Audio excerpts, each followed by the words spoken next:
Hello, everybody. Welcome to another episode of Limitless Live. I am going to have a co-host who I believe is having some connection issues, and she is going to restart and hopefully be joining me soon.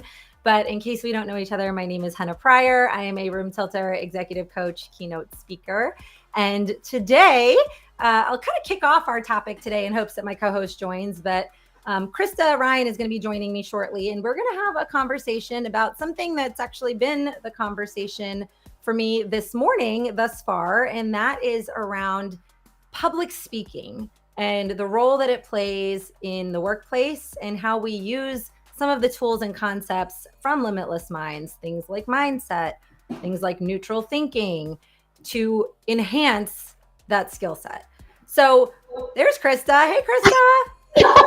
Am I here? Am I on? You are here and clear as a bell. Good to see you. Okay, I'm like, I don't know what just happened. It might be weather related, but I'm here. And if I drop off again, I will be back. I'm going to keep working on it. No worries. It's been thunderstorms all around the country. So I just quickly introduced the concept for today. And I see that Sean is here again. I love it, Sean. It was in the previous session we just did. But we're going to talk about the concepts of neutral mindset, but as it relates to public speaking. So yeah. Krista, just, maybe definitionally, it's a really mouthful of a word. How do you think about public speaking when you use that term or presentation skills? Where do you see this as applicable? Everywhere, Henna. Yeah. And honestly, if you asked me that question 2 years ago, I'd say from the keynote speakers that I see on stage, from the people leading the Zoom meeting, but now public speaking, I take out the word public. I say speaking, because what we're really learning to do is how do we relate to each other on a balanced level, right? Yes. So public speaking to me is communication. Yeah, I love relating. Yeah, I love the way that you've kind of extracted that. And it used to be, and I think to your point, it used to be that public speaking was a very different skill set required by a limited subset of people. Those who either were keynote speakers for a living, those leaders that were tapped and tasked specifically to do that work, or frankly, if you're a teacher or preacher or anyone who has the type of role where that was your sort of calling to do. But these days, I agree with you, with digital communication, with the way that we interact with one another, really many forms of speaking, one to many, are now in that bucket of what you could describe as public speaking.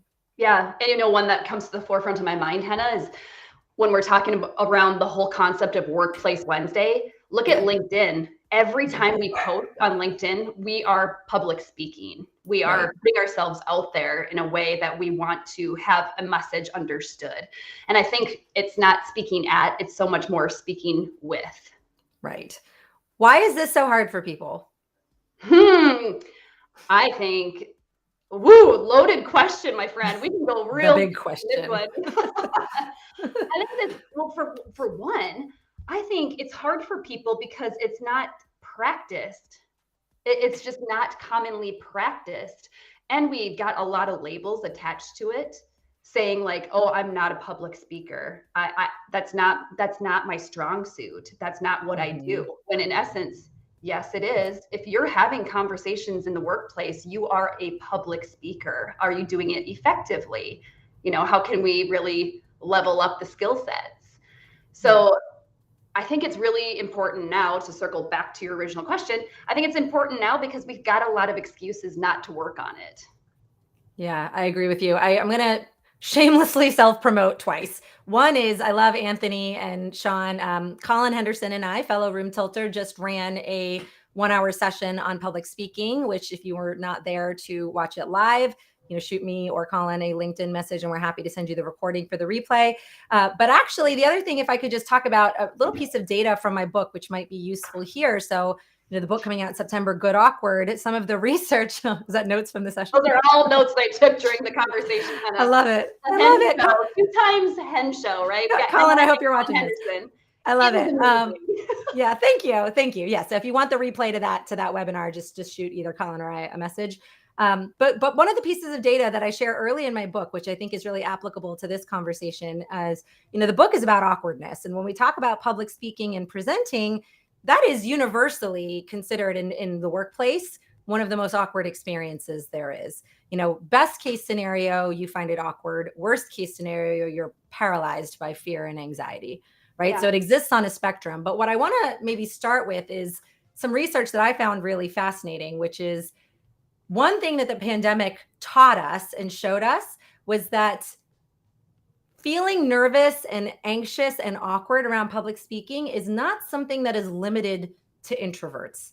A lot of times we think, okay, extroverts, they have that ability to speak publicly more easily. They're born with it. And data from the pandemic taught us that when we were in isolation, we actually were able to map the experience that we had to similar, there's certain positions that are in isolation a lot, like polar explorers and astronauts. And, there's certain jobs that have that. In the pandemic, we all had jobs that had that for a little bit with isolation. And something that we learned is that social muscles and the muscles that are involved, the mental muscles that are involved with wanting other people's approval, they can atrophy.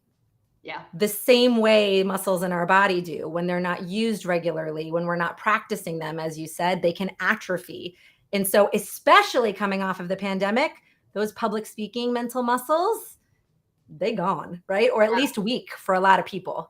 Yeah. Body keeps score. It really, really, really, really does. Yeah. Oh, 100%. So, oh my gosh, there's just so much juice in what you just said. Number one, the misconception that it's for introverts, right? I consider myself an extrovert. I really do. I'm not kidding you when I say, in full transparency and honesty, Henna, every time I step on stage, and I've been stepping on stage since consistently 2019, I still get nervous. Yeah. I still feel the palm sweat. I still feel little shakes. And then what I've learned to do is to embrace those feelings, because what that means to me is this moment's important to me, because I want to connect with whoever's in front of me, right? Yeah. So I've almost detached from what are they going to think of me? That used to be what it was, to I have something I want to share with someone. I want to relate to them. And I'm nervous because it's really important to me. Yeah. Yeah. So, something that I can't agree with you more on, and we talked about this a little in the session, is nerves, as you said, it comes because it matters. And actually, psychology says that a little bit of nervousness is good. I'm not just talking about it's okay, it's tolerable. A little nerves is good because it helps you prepare a little harder. It gives you a little bit of boost of energy and adrenaline that you need to be an effective speaker. And it makes it so that you go in with a little higher level of excitement, of anticipation. Too many nerves, when it starts to take over, when it keeps you frozen or in paralysis, or when the nerves become so, visible physically that the audience can feel it, the emotional contagion of it, they start to take it on for you. Yeah. Then it becomes problematic. But we need to make that distinction. It's not nerves are bad. Nerves aren't bad if it's the right amount of them. Right. And I think another thing that's really interesting that we should, or I think would be really valuable for this specific conversation of like in the workplace, Henna. Yeah. Let's play with this example. If you're in an organization, you're preparing for a meeting, whether it's in the boardroom, in person, or via Zoom. Mm-hmm. And, at Limitless, we talk about separation and preparation. Yeah. Let's balance this out, because I have a story I'd love to share that happened yesterday. I was having a conversation with a dear friend of mine, kind of a coaching conversation. She's a mental performance coach for a large NFL organization. She had experienced so much preparation for an upcoming talk that meant a lot to her. Like 47 hours is the estimated time that she put into this preparation and practice. The breakdown was, she said it was probably her worst performance because she was so robotic. And during the conversation, she lost her train of thought and kind of had a little bit of a breakdown. So the beauty in that breakdown was, at the end of the conversation, a couple feedback, from audience members, the feedback that came to her was, that was amazing because we saw you navigate that breakdown in real time. That was amazing. Like, I feel like I can relate to you. In her mind, she's like, what can I learn here from this lesson? Because I think I over prepared and became robotic. Yeah. So how do we in the workplace avoid the robotic, but also really prepare? Yeah, I love this question because I think personally, this is something that I've battled with, over preparation versus authenticity versus being agile. Here's my hot take. I'm going to put it out there. This is my hot take.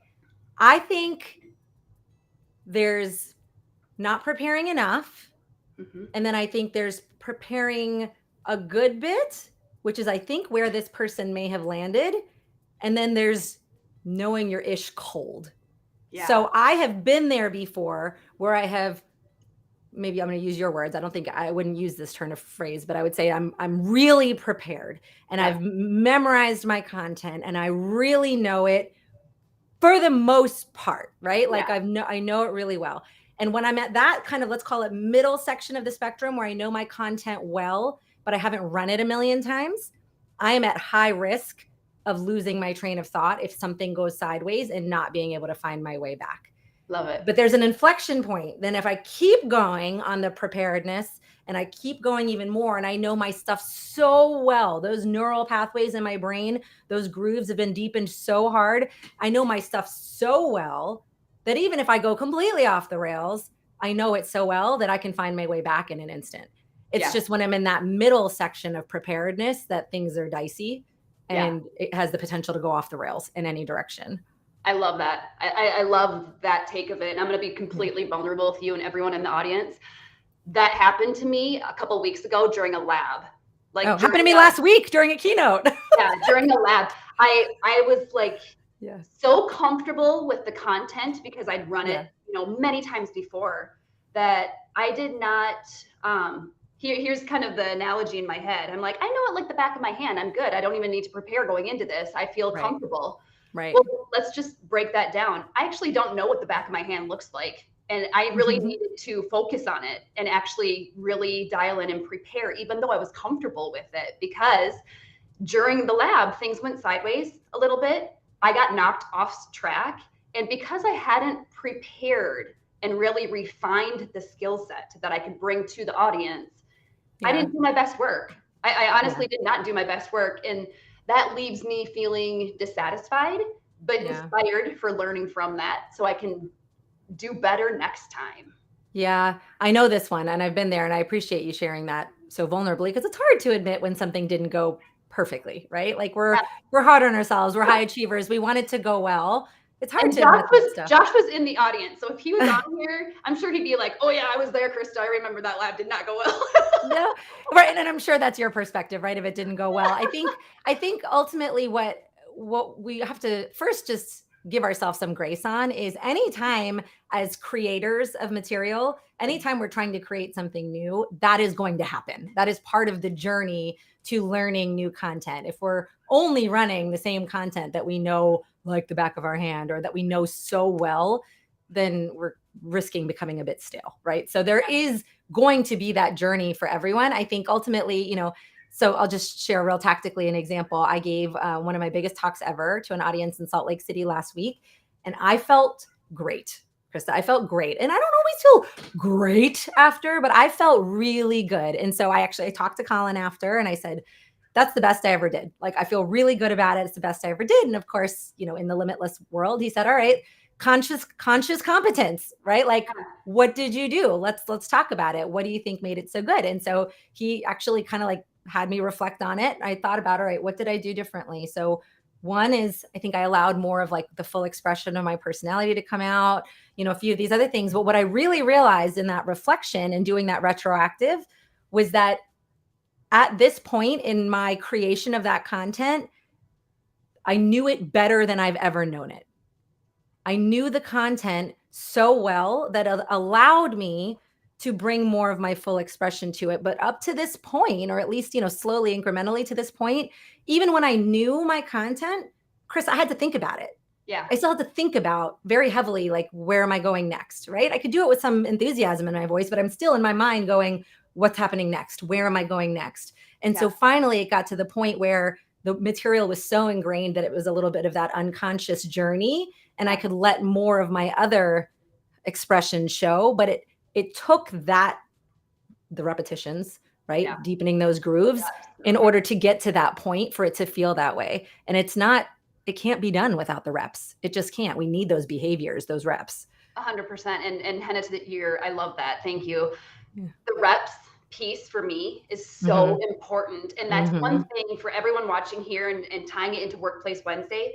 If you, like me and like Henna, feel the nerves and you get in your own way and you trip on your own feet and you sabotage yourself when you're public speaking, meaning via Zoom or in a room or whatever that looks like, whatever that means. We've had the out of body experience, right? Oh, We've yeah. had where we're like, I blacked out. What in the world did I just say? I was so nervous that everything got fuzzy and I literally don't remember what I said. We've been there. We've felt it. I promise putting in the reps will help that. It will dissipate. It will put in and the reps can be in the coffee shop. It can be calling your mom on the phone. It can be with a friend. It could be, Henna, I'm going to call you and walk through. I'm going to verbally walk through this presentation I have to give, or I'm going to do. Yeah. The more reps you can do it in the shower by yourself. The more reps that you can get in, you're flexing the muscles that need to be flexed to prepare you for the moment whatever your stage is. Yeah. And I love, Krista, what you said about environment, right? Like, do it in the shower or do it on the phone with your mom. I have a lot of speaker friends who will rehearse new material doing like a walk and talk, right? Like they take their script on a walk, because if you only do it at your desk in front of your computer, then the minute your body is in a new environment, the grooves are still deepening. I love Matt. Yeah. Deepening the grooves. They're still deepening, but you're deepening them very specifically and very narrowly. And ideally, if you use like a road metaphor, you don't want a little narrow road. Ideally, you want a little bit of an ability for your car to do this while you're driving, right? In case someone sneezes over there or goes into labor over here, right? Yes. You need to have the flexibility within those neural pathways, within those grooves. And you can't do that if you're only sitting in the same spot, putting in those reps. 100%. And I think there's such value in taking a moment to be proud of the process that you're making, right? Yeah. So I, for a long time, would be like, well, if it's not perfect, I'm not posting it. Like, if it's not perfect, I'm not putting it on LinkedIn. I'm not posting a video on whatever. And then I realized I am proud of the process I'm making, even though now going back, some of my speaking early on is cringy. Like, of course, mine too. Awkward. I love it's awkward, Henna. Awkward and cringy. I'm not making myself uncomfortable watching it. But in the same point, I'm celebrating the success of the reps I've put in between now and then. And I would never, ever want to deny myself my truth of my journey. And I think it makes us more relatable. Like, guess what? You don't just wake up and be like, I'm more comfortable in this public speaking sphere, like, no, let's celebrate how uncomfortable it's been and that we're still on the journey. Yeah. I think what's interesting is also, just again, thinking in Limitless terms, like, how do we think about getting to neutral when we're speaking? How do we, because we're human. We're human. Yeah. Krista, you and I do this professionally for a living. Yeah. Our reps are, maybe not a little higher than the average Joe when it comes to average Jill, average whoever, when it comes to repetitions, because we do this professionally. Yeah. Even so, I have had plenty of person throw me off my game, right? I'm in the middle of something with best intentions. Somebody says something I didn't expect in the audience and I lose my train of thought, right? Yeah. So I'm curious, I'm just going to make an assumption that that's happened to you too.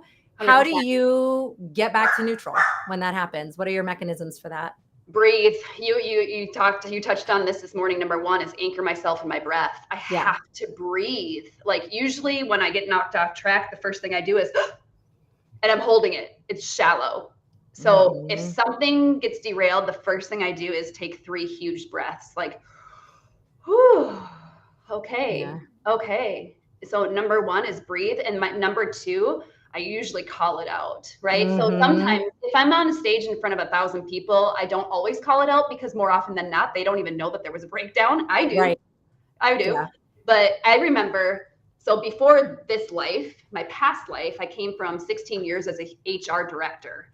And I remember a specific meeting that I was in, and I was in charge of this meeting, and I prepared for it. And I was like, okay, I'm confident. I'm going to come in with like all of this juice and skill sets and, whatever. And I remember an individual in the room during this meeting verbally said, like, can we be done early? Like, I think that we're good. I think we got what we need. We all have a lot going on. And I was like, that was a breakdown for me, because I'm like, ooh. And I remember I just paused. I didn't respond right away. I just paused and like took a couple deep breaths, because my knee-jerk reaction was, oh, I suck at what I'm doing. This is not valuable. Like, I'm not a good speaker right now. They're not finding any value in this. So then I took a couple deep breaths. And then I got curious. Those are my too. I'm like, can you tell me more? Tell me more about, like, why are you not finding value in this meeting? What can you do to make it better? Not necessarily in the moment, but after the fact. Absolutely. Yeah, I love that. I think I love your techniques for that. And I'd say I'm just going to add a couple. I hate to call them. I think the word hack is so overused, but like a couple of my little favorite hacks for when I feel. Tricks. Sure. Like things when I feel thrown off my game is when I do feel thrown off my game, and I sometimes am thinking, oh gosh, they're looking at me and they're worrying that I'm an idiot. I try to literally for a moment put on an alter ego, because to me, when this is, and I this is something I suffer from even today as a speaker, is I tend to attach too much of my self-worth to the outcome, right? This is about Henna as a speaker and how she's either doing well or not doing well versus the audience is getting what they need, right? I'm in service. I still struggle to detach my own self-worth. And so one of the little tricks that has helped is, again, attaching a little alter ego or performer's name to what I'm doing, right? You're not Henna right now. You're, Miss Marvel is just doing her best. And if Miss Marvel screws this up, Miss Marvel will learn from it next time. And, Henna will do her retroactive on what to change. But putting on that little air of I'm a performer who is working on the craft of performance, and even Oscar winners, Broadway actors and actresses, they are not necessarily delivering a 10 out of 10 every time. No. I remember my friend Sean was on Broadway, and I remember once watching him perform, and he's a beautiful singer, Krista. And the performance we went to, his voice cracked, like in the middle of a high note, just cracked. And so I think reminding myself that when you are speaking, it is organic and in service, but to a degree you're performing, and to a performer, you're not going to get a 10 out of 10 every time. So to give yourself grace for that, stepping into that sort of second persona sometimes helps me get back to neutral, remind myself to just keep going. Yeah. I'll never forget. I went to a really good speaker. So I'm involved with the NSA, as I know you are too. For those that are not familiar, National Speakers Association. If you're speaking consistently, anyone listening to this or in the audience, great, valuable organization. Go check it out with your local chapter. Highly recommend to just kind of work on what we're talking about. Anyway, Toastmasters too, for confidence. But anyway, I remember watching a speaker, and this was so interesting to me because I thought, my gosh, during the conversation, right? So it was very much a conversation. They weren't speaking at or to us, they were with us. And they were up on stage, and all of a sudden went silent and just kind of looked out over the audience, maybe 50 of us in the crowd, and said, I have no idea what I was going to say. I lost my train of thought. I have no idea what I was going to say. Can someone help me out here? What was I just saying? Yeah. And then everyone started to like give feedback and say whatever. And they were like, thank you. Has that ever happened to you? And then I became more connected and trusted them at a deeper level, where I'm like, wow, they're including us as a relationship. Like, they're not pretending to be perfect, and they're exposing their scar tissue and saying like, ooh, hold on. It just went squirrel, like whoop, gone. I love that. What a beautiful gift that you can offer others. Now, it's not always, you don't want to do it like in a TED Talk, if at all possible. No, right. In a Zoom meeting or in a meeting of work, what a great way for a leader to build credibility, trust, vulnerability, all of those things. It's a gift. I love it. And so I can't help but, share a little bit of the research that I did for the book around, awkward discomfort. So it's actually the bodies of research say that when you physically express awkward discomfort, like, oh boy, that's embarrassing, or oh boy, I just totally, when you actually physically express awkward discomfort, it actually increases trustworthiness, your perception of trustworthiness. People think of you as more kind, more generous, and more forgivable. And if you're thinking, how the hell is that? It's for the exact reason that you shared, because your lack of perfection puts people at ease. Yeah. It puts people at ease, which is huge for immediate trust building, immediate relationship satisfaction. It puts people at ease. We can't relate to you when you're flawless, because not one of us is. Yeah. One of my highest ratings of a speech, I fell walking onto stage with pink high heels, Henna. So, and I told myself, I shouldn't wear heels. I'm going to end up falling. I'm not a heel wearer. I like tennies, like, Neither. I hate but them. I was like, I'm going to wear heels. And I tripped on the cord walking onto stage. And I looked out over the crowd and I said, I promise you're more uncomfortable right now than I am. And they all just started Loved laughing. it. Yeah. They were like, oh, and I'm like, no, I'm fine. I promise that moment just made you more uncomfortable than me. And they all were just cracking up. And I'm like, and that was one of my worst fears of like, and it came true, and it actually wasn't that bad. So sure, let's move forward. And the feedback at the end was like, I liked how vulnerable, how authentic. I felt like she could relate to us. I felt where I'm like, maybe I should just fall on stage every time, or maybe in a Zoom meeting, or maybe embrace those breakdowns, because for the others that are watching it happen. It happens. Yeah. It's, I think what ultimately, and, relating it back to speaking, is what it points to is that perfection is a standard none of us will reach. Yeah. It's not about avoiding mistakes. So it's not about avoiding awkwardness. It's never going to happen. It's about building the muscle so that your comeback rate is quicker. 100%. Right? So it's not that you're not going to fall over a cord. Like, there's going to be cracks in the sidewalk. We're going to trip on them, right? That is life. But the more pre-work, right? Yeah. It begins before it begins. The more pre-work we can do with developing the mental muscle so that our comeback rate from those situations is quick, the more we can get back on track with our speaking and not have that looming and face flush for the next 30 minutes, right? We just need to build that muscle ahead, though. Yeah, it's like a trampoline. Lay flat when you fall, or utilize the bounce. Like, just bounce. Love that metaphor. Oh, I love a good metaphor. That's a good one. I love it. Yeah, I love that, because I'm like, you can either lay flat on the trampoline, you're not going to go anywhere, or like ignite the bounce. Just boom, go. Love it. Love it. Okay, we got 2 minutes left, Henna. Let's get something action based. What could we do for challenging the audience, taking some action? What can we do to support ourselves to really become more effective, more confident, more aware of our speaking and how we show up and what we can do? Yeah. So I'll give my one tiny tip. And again, I'm borrowing from last session, but share your everyday stories and your everyday experiences. Often we hesitate to use our voice because we're like, oh, I don't have this big thing to add or this huge revelation to share. Your small everyday stories, whether it's an everyday win or an everyday misstep or mistake or flub or awkward, cringy moment, are powerful for other people to hear. And because they're your stories, you will automatically feel more comfortable sharing them and speaking them into the room. So practice on your everyday stories. Don't be afraid to start sharing them into the room. I love it. That's going to be the challenge. That's going to be the challenge for everyone. I could not agree more. The only reason I got into speaking and the only reason I wrote a book was because my husband, my grandmother, and then 3 really close friends started to create themes for me, and literally voice messages and information where they were the same language being used. Krista, let me hear your voice. Let me hear your voice. Let me hear your voice. That anchored me into action, where I'm like, okay, I have some stories I want to share with the world. So everyone does. Everyone does. And the more we can share stories, the more we can relate to each other, the more beautiful this life will be. I promise. I love it. So there's the action challenge for everyone in the audience. Go share your story, whether how big or small, with somebody in your orbit. And gosh, that went fast. Krista, how do these half hours go so fast with you? Are we already done?